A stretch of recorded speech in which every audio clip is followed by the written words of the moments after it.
Welcome back to the Rebuilt Parish podcast. We know that Advent can be such a busy season when you're in parish ministry and in leadership, but we also know that it can be such a beautiful season. We are starting a whole series about pouring into yourself as a leader and really focusing on that spirituality, your family time, and your own faith walk. Today on this episode, we've brought in Tom Corcoran, and you're going to get to hear just some funny moments. You're going to get to hear about some of Tom's traditions for his family, especially when it comes to Christmas, and some vulnerable moments about, some of our perspectives of working on Christmas Eve, and then how some of those shifted as we looked at the more positive side of serving with the entire family. We'll see you inside the episode. Hey there, Tom. Welcome back to the podcast. Hey, Melissa. It's good to be with you. It's been good having our fun conversation about food. I know. Before we jumped on here, we'll have to put that on a podcast at some point. But good to be with you. Yeah, I agree. We'll have an episode all about that, maybe in the new year. So today, yeah, that's a good idea. We could do a whole series on health and how that is involved in your spirituality. But today we're focusing on a different part of spirituality, and that is about embracing Advent and Christmas, especially as a parish leader, because we know that this is one of the busiest seasons we have as parish leaders. Yeah, I mean, I think going into it, first of all, how do we get the most out of it, or how do we enjoy it? We have to just acknowledge that it's a pretty busy time. And I was thinking as we were preparing for this podcast, somewhat it begins with a mental attitude, I think, to go into this season well. I remember I was listening to a Craig Rochelle podcast or book. Maybe I was reading something about him, who's a pastor of Life Church, and he talked about how he used to always say, I hate Mondays. And he realized he was just putting that into his mind, and he had to shift his mindset to I love Mondays and try to enjoy it. Every day is the day the Lord has made, so rejoice and be glad in it. And I kind of think I used to say the same about Christmas and Advent. I hate it. I just want to get through it. I used to say Halloween's my favorite holiday because there's no requirements versus the gifts and the pressure and the stuff to get done. But over the last few years, I've tried to change that mindset. That doesn't really do me any good. So right. I know I've tried to come into the mindset of, no, I enjoy this time of year, and let's it's a special season of the year. We're doing a whole season on time, or a whole series on time and nativity. And so every time can be redeemed and can be good and grace-filled. So trying to come into the season thinking that way. That's such a good mentality. And Tom, I know as we were preparing for this series, you and I were kind of talking, and I remember saying, the years that I worked in parish leadership, Christmas was a struggle because I couldn't go home to be, I couldn't go home to Pennsylvania where my whole family is to be there. I was working on Christmas Eve. I felt like I was burnt out leading up to it. And then, you still have Christmas with the whole family and all of those other things that go on. So there's so many expectations on us where we can sometimes have that attitude of, oh my gosh, Christmas is hard. I'm not even able to enjoy it. But can you share maybe what practices have helped you slow down and truly savor Advent as a time of anticipation? Yeah, I think it's some of the same practices that are just good throughout the year, honestly. I mean, I do think it's, the two things I would say, the two biggest practices or habits that help me personally are personal prayer time and just having that time to pray and giving yourself, even if you shrink it, even if you have to shrink it, the idea of just having that, I try to do, 45 minutes, a half hour a day of prayer. And maybe if in Advent, you got to shrink it a little bit because you're just a little busy, but not to lose it. That even, right. 5, 10, 15 minutes in God's presence, reading his word and just being, reading the scriptures, letting that savor that as much as you can, that can, I think, you just got to keep that practice, right? Or, right. The second part for me, and we were talking about it a little bit, is exercise. That exercise is, it is for my body, but it's so much more also for my emotional health and my soul. I really do believe, we are composites, right? Body and soul. So to exercise is good for your soul. Right. So I think those are the two things I try to continue. And then I think just trying to look forward to maybe some of those traditions you do as a family, or, we all look forward to, whether it's lights or, movies or decorating the tree, all those kind of things. Right. Now, how do you stay present, especially with balancing family, friends, and all of those parish responsibilities?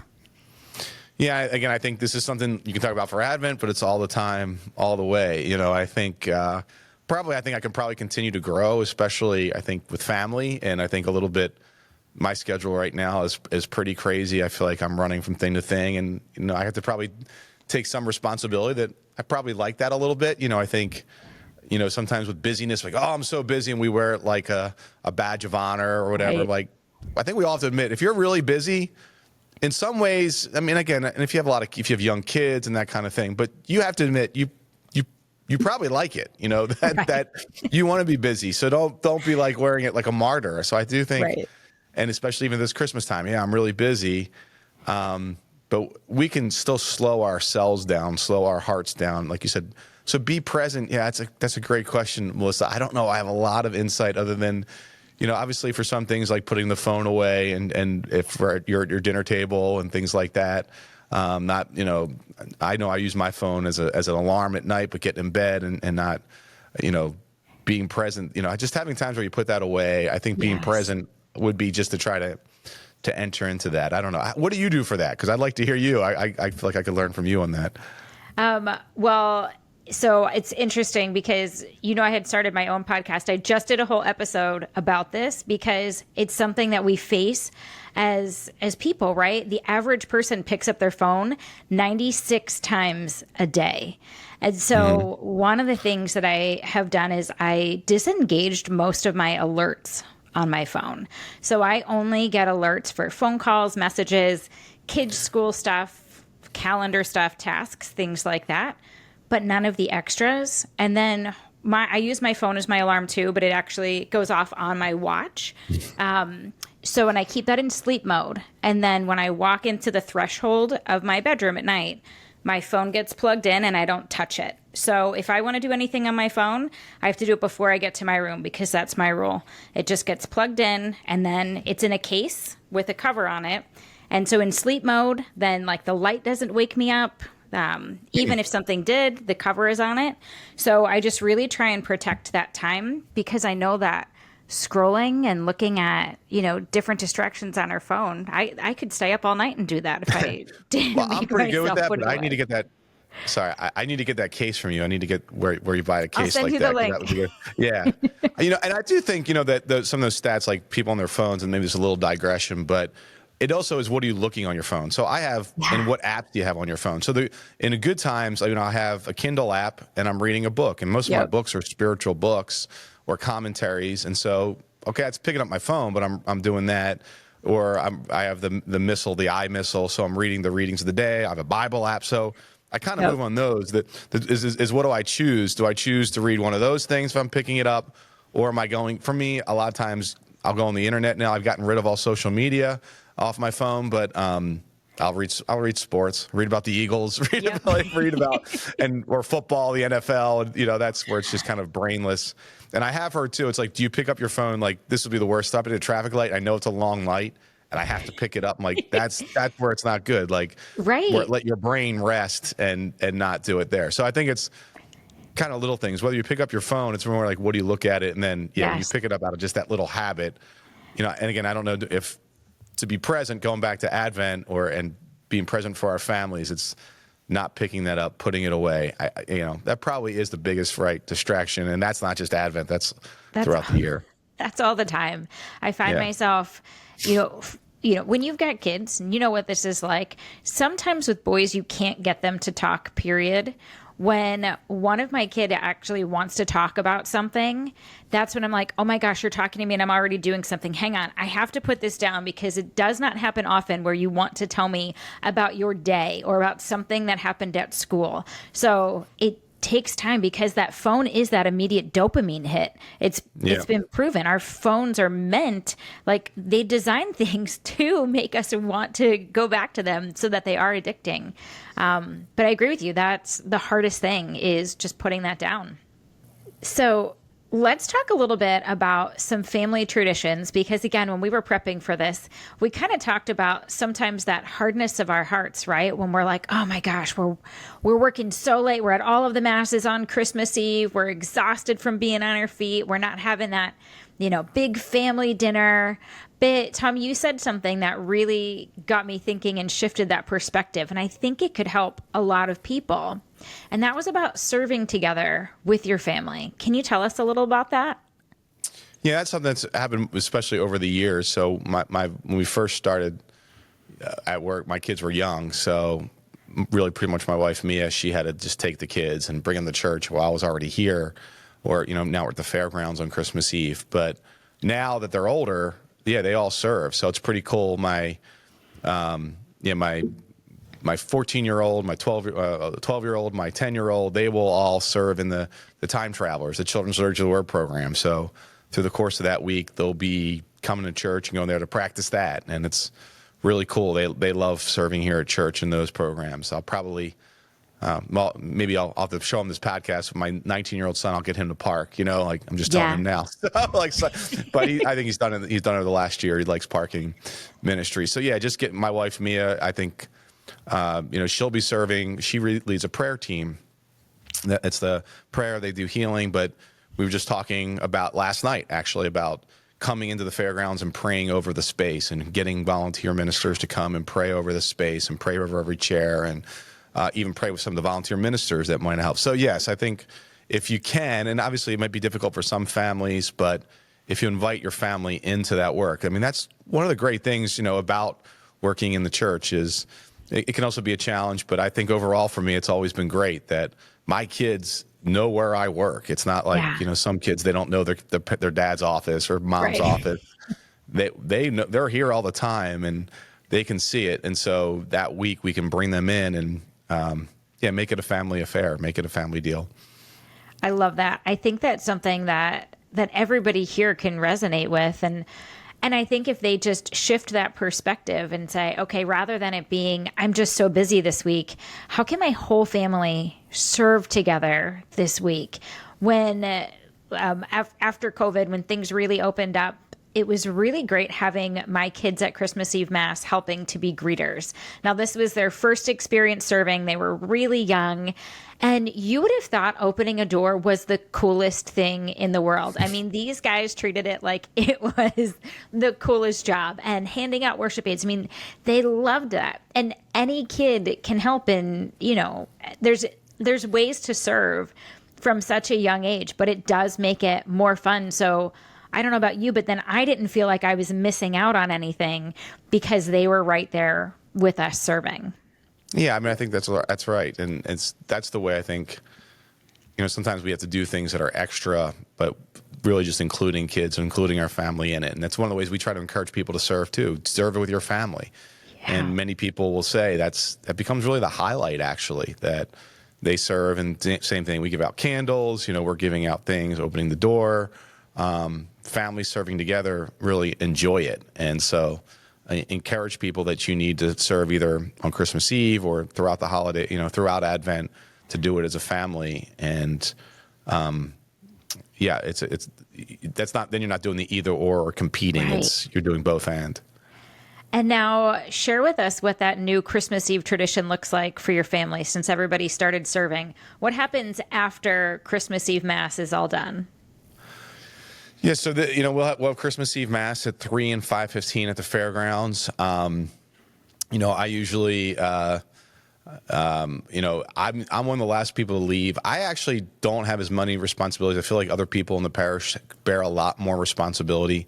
So one of the ways I try to do that is I try to be the last to leave, just to be thanking the people that were there and be one of the last to leave on Christmas Eve. So my family will leave and go home. We've, for many years, when my kids were real little, there was a McDonald's right next to the fairgrounds, and that was Christmas Eve dinner for the kids. My wife, Mia, would stop and get them McDonald's, and we would do like sushi or appetizers kind of thing because it was just easy. You want to do easy, you're not making a big dinner. I think now we just have a bunch of different apps at home, from frozen mozzarella sticks to shrimp tempura. Like, I don't know, like we just still get sushi. That's sort of a thing. And then, so by the time I get home, and you're tired, but get home at 8:30, and we just hang out that night on Christmas Eve, and maybe throw a movie in. Usually you're pretty tired, and my kids are now, again, I have a broad range. I still have a 4-year-old and all that, but now they kind of all stay up pretty late on Christmas Eve, it's seeming like. So I might go to bed before them. Before we used to have, getting the gifts out and all those kind of things, which was fun. So, those are some of our traditions, at least for Christmas Eve. What about you? So for us, it's when we're in Pennsylvania. So now that I'm not working in the parish, we go back and forth every other year. So when we go to Pennsylvania, Christmas Eve is at my brother's house. So we all go to Christmas Eve Mass together. And then we do a big Christmas Eve where everybody brings something and they do the 7 fishes. And so in the years I was working in the parish, what was hard for me was knowing that my family, I had that major FOMO. You know what FOMO is, right? Like fear of missing out. I had that major FOMO that my family was having, like doing this great big Christmas Eve tradition. And I was working, and I would have I would have something in the crock pot for when we got back, and I would, be exhausted. But then rather than, feeling terrible about it, then the next morning kind of made up for everything because I didn't have to work that next day. And I was so grateful for that. That kind of shifted that perspective for me. That's good. Yeah, I think that's one of the hard things for people who do work in church. And it's not just at Christmas Eve, but throughout the year on Sundays and that kind of thing, family parties and things like that. And somewhat, I guess, over the years, I've just tried to restructure expectations on that.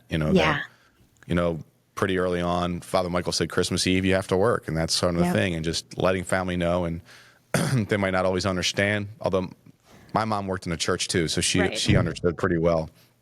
But yeah, and then Christmas Day we used to try to go up to my family's in Philadelphia, my wife's family's in Connecticut, and we used to try to go up there Christmas Day.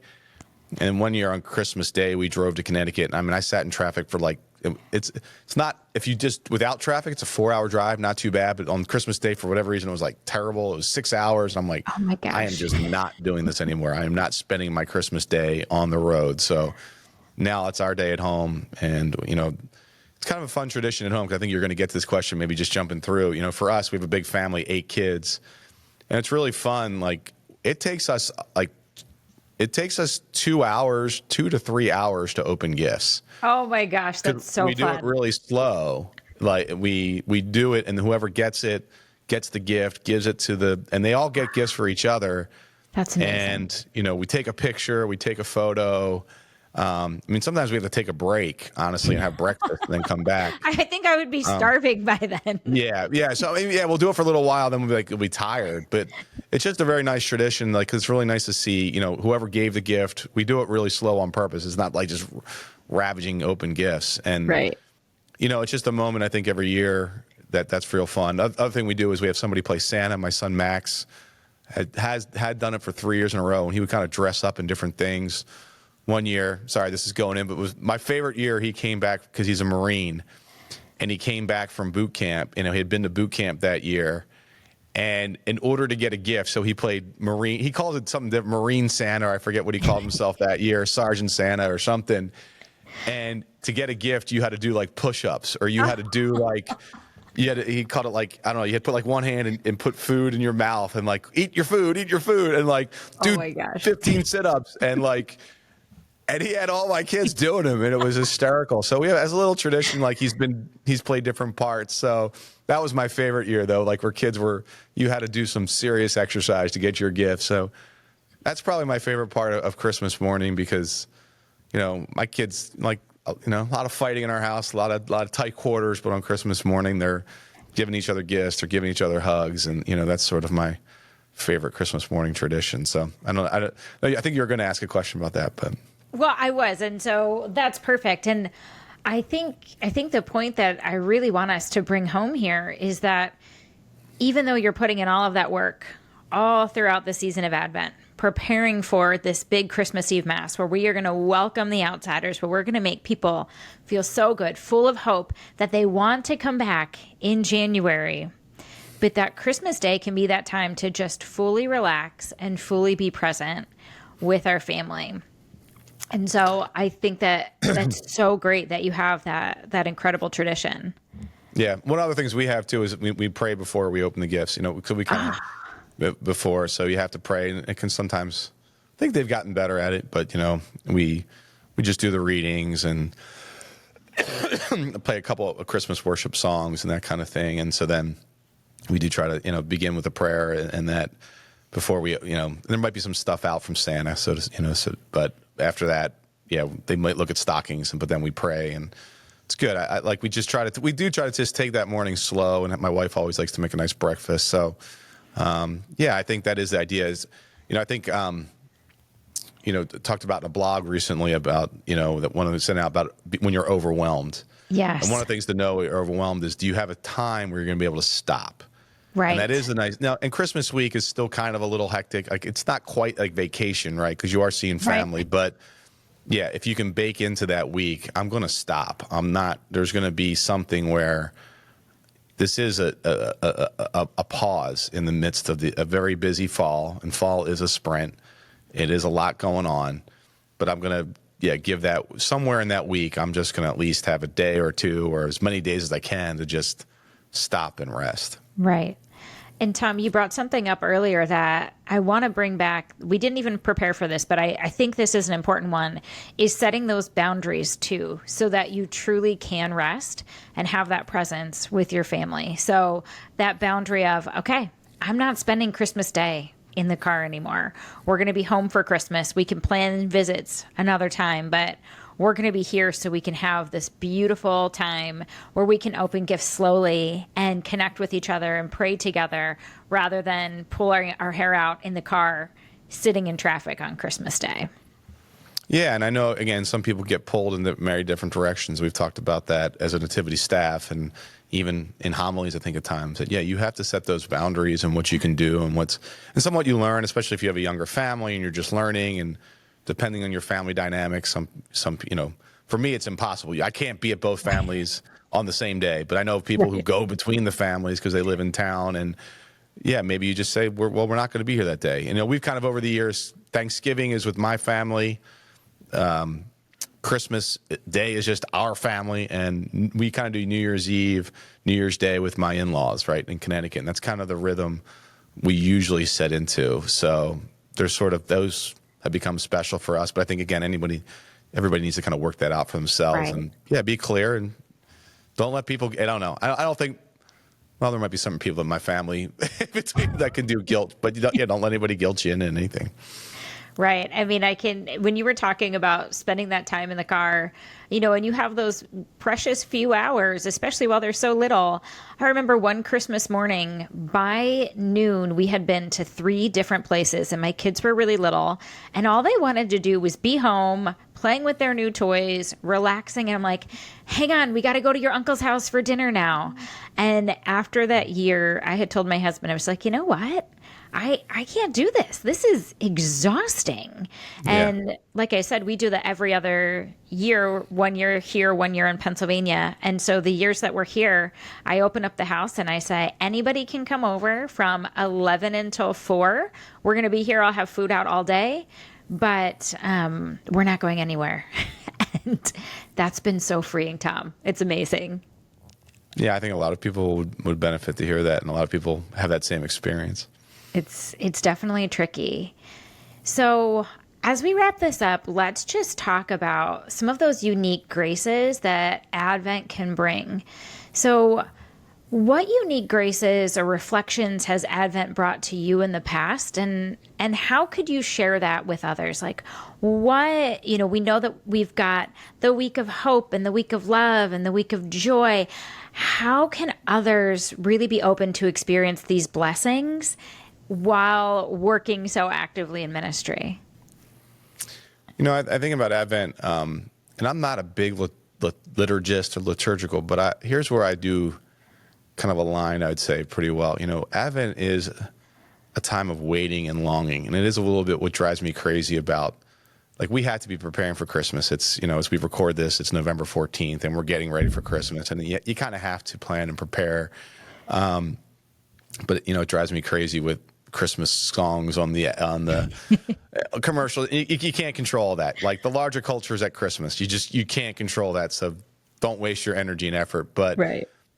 We play this "O Come, O Come, Emmanuel" at Mass every year, and it's just so well done. And because there's the strings, the hearts, the longing that it portrays. And I think that, it's one of the things, unfortunately, our culture loses in rushing to Christmas, because it is the longing, and it does point to our longing for the Lord, and that the deepest desires of our heart, that, Jesus is the joy of our desire, and we desire him. We desire to be with him.